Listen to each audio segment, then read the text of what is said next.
deadly and lethal with that shot. Now, how about a change of direction? He started to his left, and he quickly came back to his right. He's much more dangerous when he gets it to the right into the paint. And Hill with the turnover off the Embiid pass. Now, that's the second interception of a lazy pass at the Philadelphia end of the floor. Atlanta can play the passing lanes as well as anyone.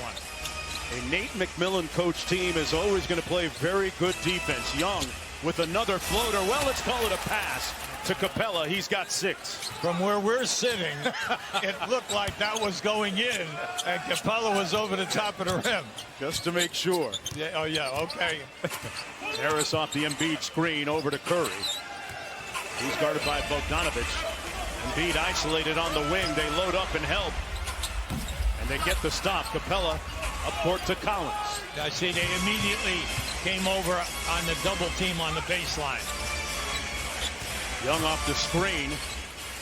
Great cross-court pass to Collins again. This one is short, though. Both of these teams are interesting. They get to the foul line there during the season 25 and 24 times. So you know that you have got to guard them in the paint and try not to foul them. Tobias Harris couldn't get the layup to go, and Bogdanovic back the other way for the Atlanta Hawks. These teams have identical records since March the 2nd as Bogdanovic knocks down his 3rd field goal. These two teams have the best record in the Eastern Conference going back to March 2nd when Nate McMillan took over for Atlanta. There's Remember Embiid. now, Bogdanovic missed 28 games, and he was late blooming. But now this guy is looking to hit that 3. You have got to pay attention to him.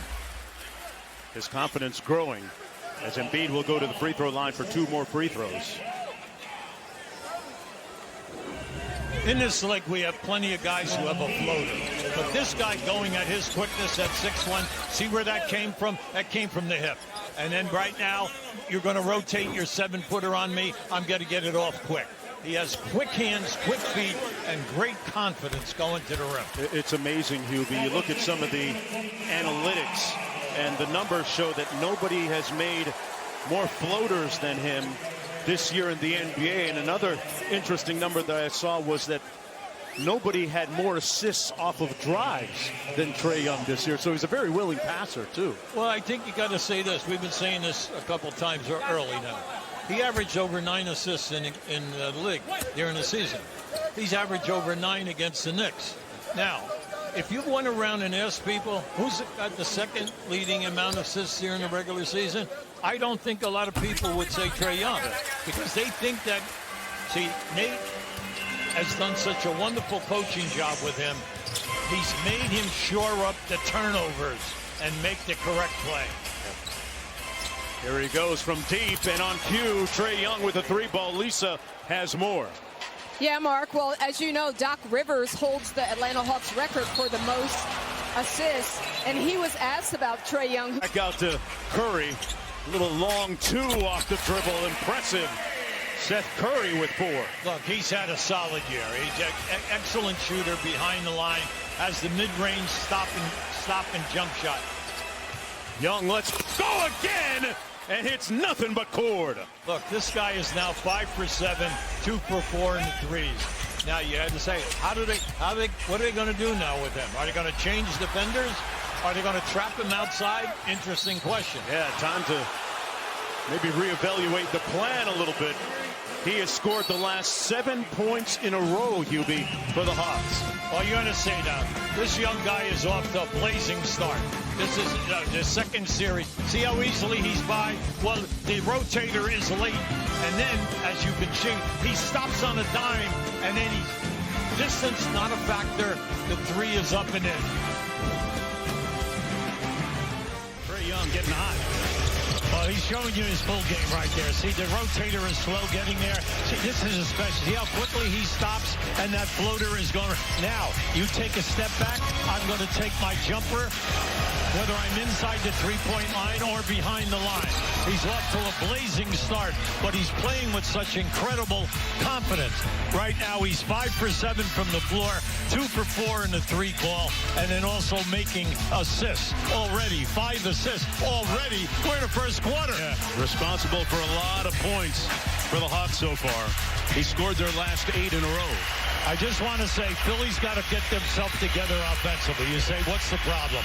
They have 7 turnovers, and we haven't played 10 minutes, which has given Atlanta 12 points in the transition game. Bunch of subs into the ball game. Kevin Huerter fires away. He shot the ball incredibly accurately in that series against the New York Knicks. Tony Snell also in the ball game for the Atlanta Hawks, as well as Onyeka Okongwu. Well, they keep coming with 6'5", 6'6", 6'7" guys on the wing. They have an abundance of these guys. Not to mention Cam Reddish injured. Tyrese Maxey to the hole, gets the layup. Well, when he gets getting the minutes, he's delivering. Down at the end of the season, as well as in that first round of playoffs. He will attempt every time to get into the paint. Doc Rivers has gone to him rather than Shake Milton in ball games of late. Huerter on the baseline, nice turnaround move, and gets his first field goal. Now, if you notice now, Atlanta is just killing Philadelphia in Philadelphia's defensive painted area. They're getting whatever they want. Yeah, the Hawks shooting 75% against the NBA's number 2 rated defense so far. Thibault, known as a defender, laces that 3. Philadelphia coaching staff happy because the young man is a great defender. Sometimes he'll pass up shots. What you hope is that he'll play with a lot of confidence in those catch and shoots at play. Tony Snell has that 3-ball rim out. George Hill across the midcourt line, staring down Lou Williams, who's come into the ball game as well. As he swings it around to Curry, working against Snell. Now Gallinari guards him on the switch. Nice. Fantastic ball movement. Maxey couldn't cash, and Gallinari back the other way. The ball movement was excellent. Wide open shot. Gallinari with a little step through, draws the foul on the play. Danilo Gallinari has not shot well in the playoffs yet. Well, game 2 of the Milwaukee Bucks and Brooklyn Nets series continues tomorrow with 2-time MVP Giannis Antetokounmpo facing one of the most dynamic offensive teams in league history at 7:30 p.m. Eastern time. And a lot of questions abound regarding the health and fitness of James Harden. But regardless, last night Brooklyn got it done, Hubie. Yeah, but I think the coaching staff is hoping that he will come back. Right. I mean, we're talking about one of the truly greatest players in the league. We're talking about a guy that scored over 30 points to 35 a game at Houston and took on all of the crucial shots with the shot clock down and loved the strategy in the last moments of quarters and the ending game. I just want to say Gallinari at 6'10", yeah, he's a little slower than he used to be, but this guy is an established scorer. Signed a 4-year, $80 million deal. Great block inside. Okongwu, and a foul going to go against the 76ers.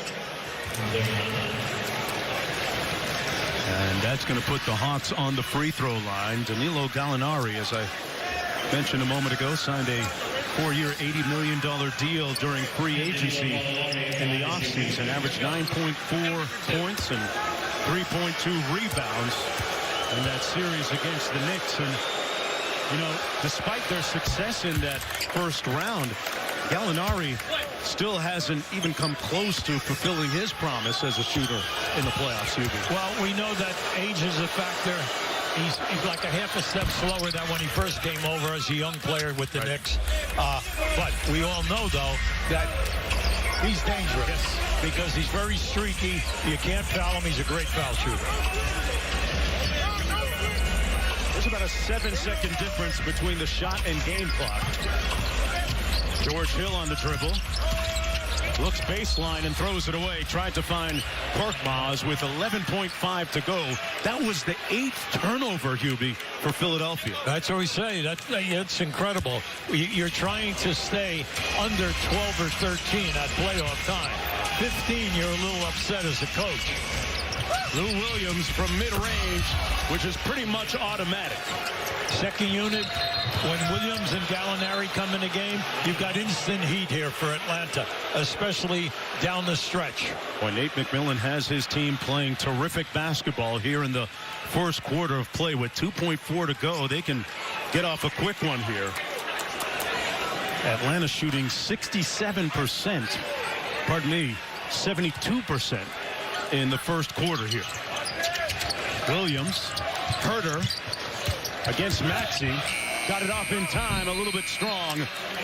But the Atlanta Hawks come in soaring and red hot despite the presence of Joel Embiid. They lead at 42-27 after one.